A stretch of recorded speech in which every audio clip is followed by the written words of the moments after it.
在美国西海岸的波特兰港，一场黑吃黑的毒品交易刚刚结束。可就在大毒枭张明俊准备离开时，美国中情局的人突然出现在交易现场。尽管张明俊冒死向外逃跑，但最终他还是被中情局的杰克堵了个正着。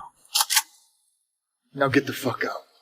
然而刚刚立功的杰克还没来得及高兴，北朝特工铁林就匆匆赶了过来。因为张明俊是朝鲜人，按照朝美安全协议约定，他应该被引渡回北朝去接受审判。 공화국은 기관의 협조에 감사한다. What the hell is this? You do all the legwork and you're waving this in my face? 당신은 지금 조선민주주의인민공화국 외교사절의 특권을 침해하고 있어. 虽然杰克一脸的不爽，但在主管领导的要求下，他也只能乖乖护送铁林他们前往机场。可看似平静的街道却暗潮涌动，手眼通天的张明俊早就做好了安排。当车队行驶至途中时，突然轰的一声巨响，铁林他们所坐的车子瞬间被炸到了半空中。杰克的队友们本想过来查看情况，结果却被楼上的狙击手逐个击杀。此时的押运车里，张明俊趁乱夺走特警的手枪。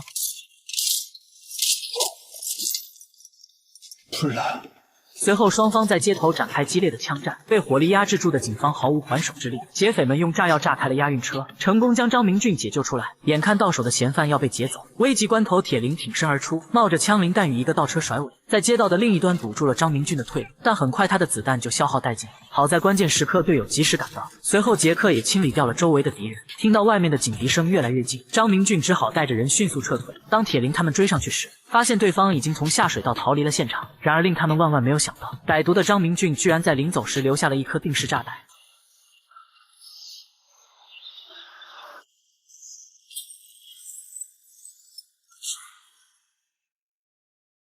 1周之后，铁林返回到祖国，他亲手将队友的遗体埋葬在烈士陵园中，发誓一定要抓住张明俊为队友报仇。此刻，北朝高层也得到一个最新情报，他们发现张明俊刚刚抵达了韩国首尔，命令铁林立刻前往去执行抓捕任务。而之所以北朝高层对此如此重视，因为张明俊并非是一个普通毒贩，他原本也是北朝保安部的超级特工，专门负责在美国贩毒为国家赚取外汇。可由于后来朝美关系日趋缓和，北朝方面逐步停止了这项秘密任务，但利欲熏心的张明俊却并没有罢手，他不仅策反了北朝的化学专家金教授，还将一笔10亿美元的巨额毒资全部转移到了私人账户，而管理这笔钱的人此刻就在首尔。 남측과는 협의가 끝났으니 당장 내려가라. 일주일 후 우리 측 대표를 모시고 내가 서울로 가겠어. 그때까지 자금책을 찾아내서 장명준이와 10억 불 모두 가져오라. 另一边，张明俊抵达首尔后，第一时间就找到了资金管理人朴社长，他要求立刻取出自己那10亿美元的存款。可朴社长却找各种理由推脱，显然不想这么轻易撒手。对此，张明俊也早有预料，他提前派人去英国绑架了朴社长的女儿。 사람 살 발라서 담근 젓갈 먹어본 적 있니? 맛 별로 없어. 맛볼일 만들지 말라. 3일 줄게.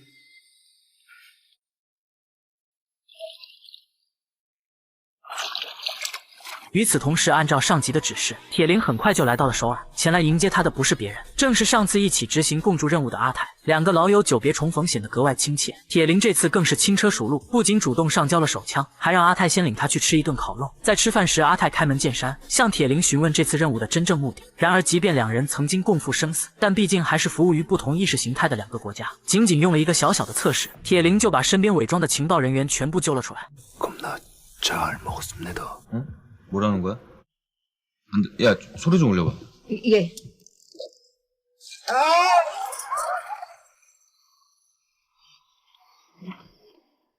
아이고, 창피해, 진짜.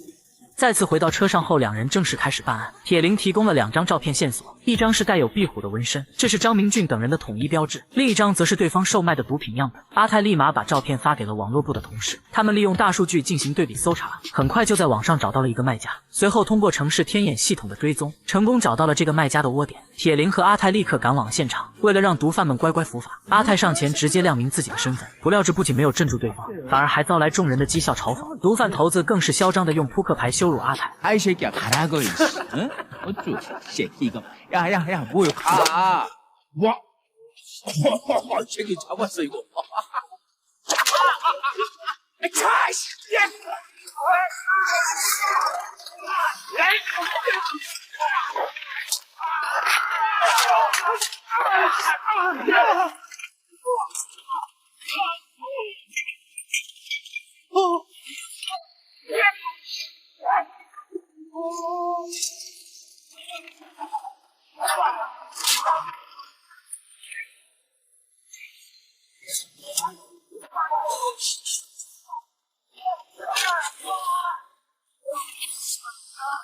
经过一番点到为止的打斗过后，毒贩们非但不低头认错，一个个还都掏出了刀子。看来铁林不得不展示自己的绝技了。只见他拿起桌上的苍蝇拍，将两面蘸满辣椒汤，苍蝇拍瞬间变成了大杀器，打得毒贩们脸上像被火烧了一样。阿泰虽然战力不及铁林，但对付几个小混混还是手拿把掐。在两人的合力配合之下，不到1分钟时间，毒贩们就全部被打趴在地。按照毒贩头子的供述，他说毒品是一伙朝鲜人卖给他们的，而且每天都有人固定时间过来送货，恰好再有1个小时就到今天的送货时间了。于是铁林和阿泰决定原地蹲守。果然没过多久，2个朝鲜人就走上了天台。可看到毒贩头子脸上的新伤后，他们立马就察觉到了异样。阿泰和铁林见状，不得不现身出来解围。长发男一眼就认出了铁林，他深知铁林的厉害之处，丢下人质撒腿就跑。铁林立马飞身追了上去，成功将其中1名嫌犯按到了车上，但他也因此受到了创伤，最终还是被长发男给逃脱了。之后嫌犯被送到了医院，由于他的脑部受到重创，医生表示需要24小时以后才能苏醒过来。尽管只抓到了1个嫌犯，但这次行动却缴获了3000克毒品。上级对阿泰的表现赞不绝口，不过还没等他高兴多久，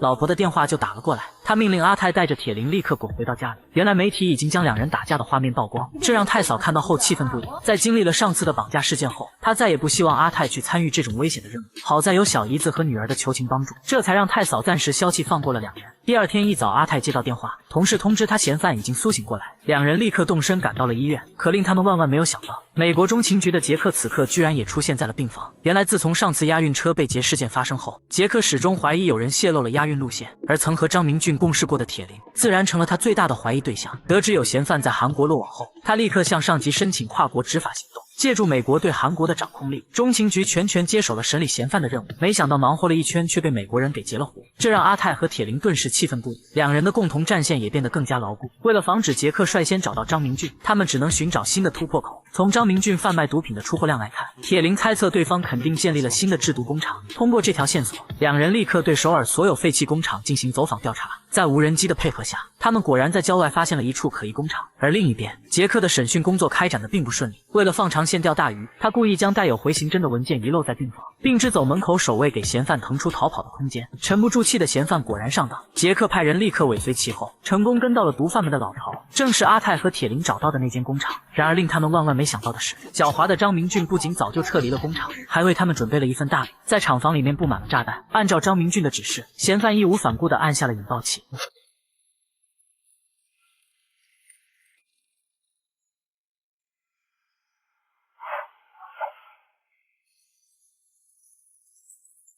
剧烈的爆炸让现场一片狼藉，杰克这边再次损伤惨重，他更加怀疑铁林就是对方的间谍。2个人在工厂里大打出手，幸好阿泰及时上前制止，随后将2人拉到了一家烤肉店，因为在韩国没有什么事情是一顿烤肉解决不了的。果然在阿泰的撮合下，3人决定坦诚相待，把各自掌握的情报都共享出来。铁林承认张明俊曾是自己的前辈，是北朝安保部的顶级特工，所以对方的反侦查能力极强。他不明白美国中情局是怎么找到张明俊的。杰克说是一个叫阿道夫的人在网上给他们提供了情报，他怀疑这个举报人极有可能就是张明俊的资金管理人朴社长，这让铁林顿时大惊失色。他没想到中情局竟然已经开始调查张明俊的资金动向，于是他立刻岔开话题，询问有没有在嫌犯身上找到什么有用的线索。这时阿泰也说出了自己掌握的情报，原来就在铁林追击长发男时，阿泰偷偷从嫌犯身上拿走了护照和手机。通过调查，他们成功锁定了一个叫老谢的男人，此人专门为外来偷渡者办理假护照，只要找到他，或许就能找出张明俊的藏身处。一顿烧烤过后，3个原本对立的男人关系瞬间缓和不少。阿泰提议他们应该组建成一个团队，名字就叫做帅气逼人组合。另一边得知铁林马上就要回来，小姨子特意精心打扮了一番，看到铁林的脸上有伤，她立马关心的要为铁林清理伤口。可就在这时，杰克紧随其后从门外走了进来，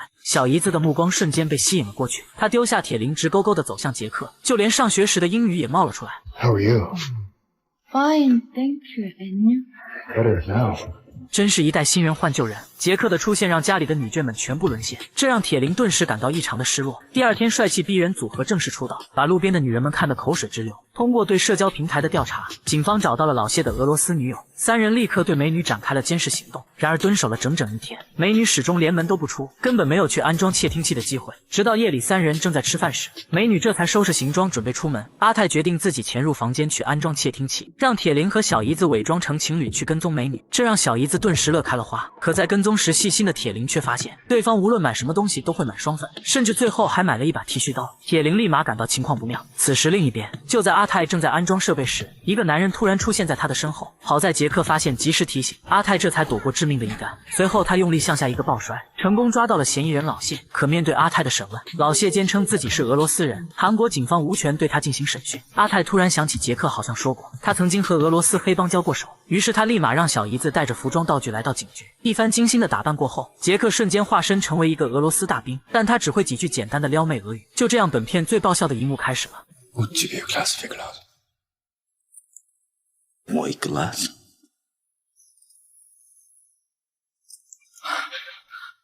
너가 비리너스 fakta. 왜 밤을 같이 보내 이 변태 새끼 절로 안 가! 어떻게 약속 범사? 진짜 도와야 돼! 그다 도와야 화장실! 화장실 도와야 화장실이냐 화장실! 화장실 찾아 화장실 도와야! 화장실 도와야!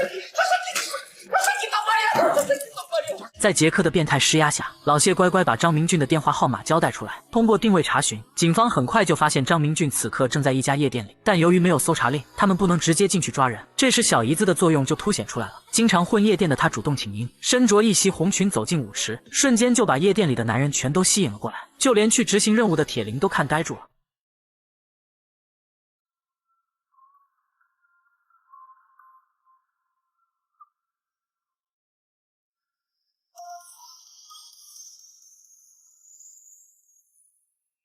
另一边，凭借自身的先天条件，阿泰伪装成夜店的服务生，丝毫没有引起任何人怀疑。此刻的包间里，张明俊和朴社长正在会面。面对10亿美元的巨额赃款，贪婪的朴社长显然动了歪心思。在确定张明俊等人没有带武器后，他瞬间脸色大变，将一包500万美元现金丢给张明俊，劝他拿着这些钱赶紧滚出韩国，否则连小命都难以保全。不料张明俊见此情形却异常的淡定，他早就猜到朴社长会反水，派人提前在酒水果盘里藏好了武器，直接杀了朴社长一个措手不及。幸好阿泰躲避及时，险些命丧当场。在解决掉所有敌人后，朴社长不得不交出银行的密钥。不过一切都已经晚了。就在张明俊准备扣下扳机时，一旁的金教授却突然站了出来。他劝张明俊不要再徒增杀戮，结果被张明俊一枪直接射杀。之后朴社长也领了盒饭。可偏偏这时，阿泰的电话突然响起，这瞬间引起了张明俊的注意。他立刻命人过去查看情况。与此同时，铁林他们迅速朝包间方向赶去。然而刚走到一半，铁林却趁机把杰克给反锁起来。随后他独自前往包间，利用一个灭火器制造出大量烟雾，成功帮阿泰解了围。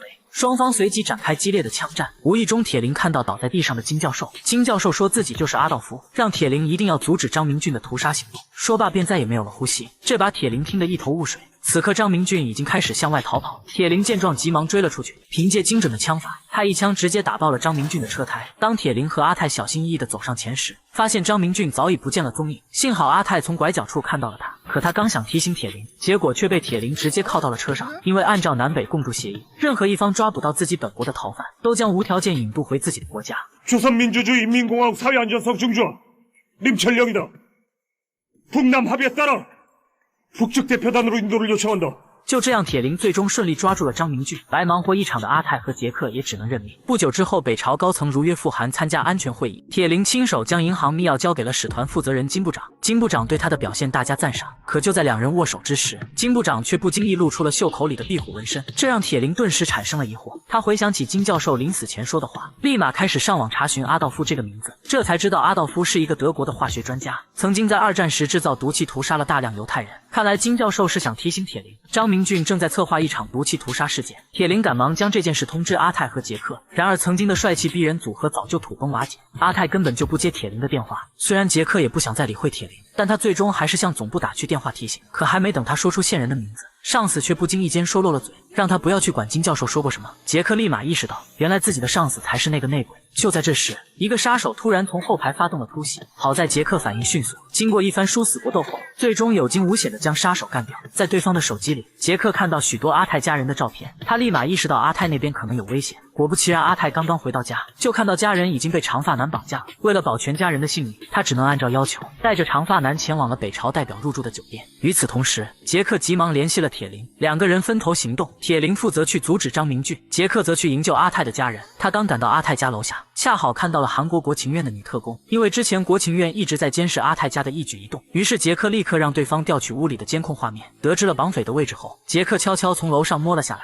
他给小姨子使了个眼色，小姨子立刻心领神会，大声嚷嚷自己肚子饿了要上厕所，成功吸引了绑匪的注意。随后女特工假装物业按响门铃，杰克趁机干掉了一个前来查看的绑匪。可在和另一个绑匪搏斗时，他不慎被对方砸中了头部。关键时刻，小姨子主动出击，飞起一脚狠狠踹开了绑匪。最终在女特工的配合下，绑匪被射杀，彻底没了反抗能力。另一边挟持了阿泰的长发男，顺利把手下们带进了酒店大楼。他们其中一队将楼顶的守卫射杀，然后启动了毒气定时装置；另一队则占领了中央控制室，全面接管了楼内的网络设备。趁长发男没系安全带，阿泰猛踩一脚油门，将车子狠狠地撞向台面，顺利摆脱了长发男的控制。此时金部长正在对张明俊进行审问，从二人的对话得知，原来张明俊制毒贩毒都是在帮金部长做事，对方美其名曰这是在为国家效力，实际上却把钱全部装进了自己的腰包。知道真相后的张明俊选择了携款潜逃，可没想到金部长为了泄恨，将他在北朝的妻女全部杀害。面对张明俊的怒骂，金部长丝毫不为所动，他让手下尽快把钱转到他的个人账户，之后就干掉张明俊这个叛徒。然而他万万没有想到，这一切其实都是张明俊设计好的圈套。他在银行密钥中早就植入了木马，等金部长手下输入取款密码后，钱立马自动向另一个账户开始转移。金部长见状顿时雷霆大怒，殊不知一场更大的阴谋才刚刚开始。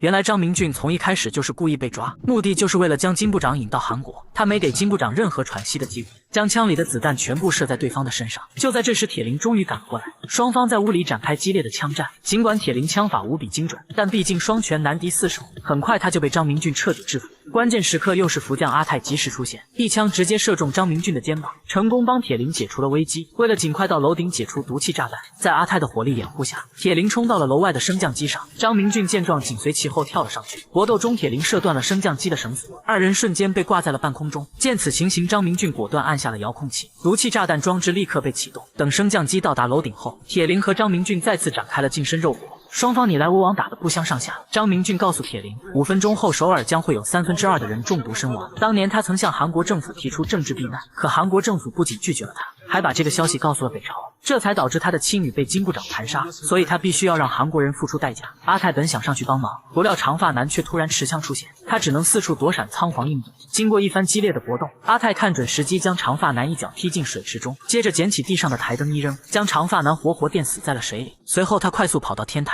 此时毒气炸弹只剩下不到3分钟时间了，阿泰立刻打电话向杰克求助。杰克看了炸弹装置后，告诉他这种炸弹必须拿到钥匙才能解除。另一边，铁林和张明俊还在殊死搏斗。张明俊掏出一把匕首，险些将铁林一击毙命，但终归铁林还是技高一筹，极限躲避了张明俊的攻击后，将匕首狠狠地刺进了对方的胸口。阿泰告诉铁林必须拿到钥匙才能解除炸弹，可张明俊早已做好了必死的决心。他和铁林做了最后的道别，之后带着钥匙从楼上直接一跃而下。 우리 마누라 얼굴 보러 가야겠다. 재영아, 우리 다시 만나지 않는 게 좋겠지.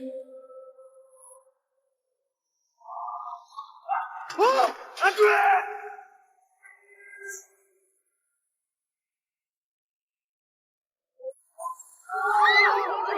眼看炸弹还有30多秒就要爆炸，想从楼下拿到钥匙已然没有可能了。就在铁林和阿泰等待死亡倒计时时，一架无人机带着钥匙飞到了天台。原来是杰克找来了阿泰的同事，机会再次倒向了帅气逼人组合这边。在3人的完美配合下，铁林成功在最后3秒解除了炸弹，一场惊天危机就此化解了。电影至此也接近了尾声。阿泰无意中捡到了那10亿美元的银行密钥，他并没有把这笔钱交给韩国政府，而是拜托杰克交给联合国儿童基金会，以匿名的方式向北朝捐赠了10亿美元的粮食。不过他也因此再次未能获得晋升的机会。离别时，铁林将一个口红送给小姨子，这让小姨子顿时激动的说不出话来。看来2人的缘分还将继续，不知道他们下一次会以什么形式相见，让我们拭目以待吧。好了，我是力哥，我们下期再见。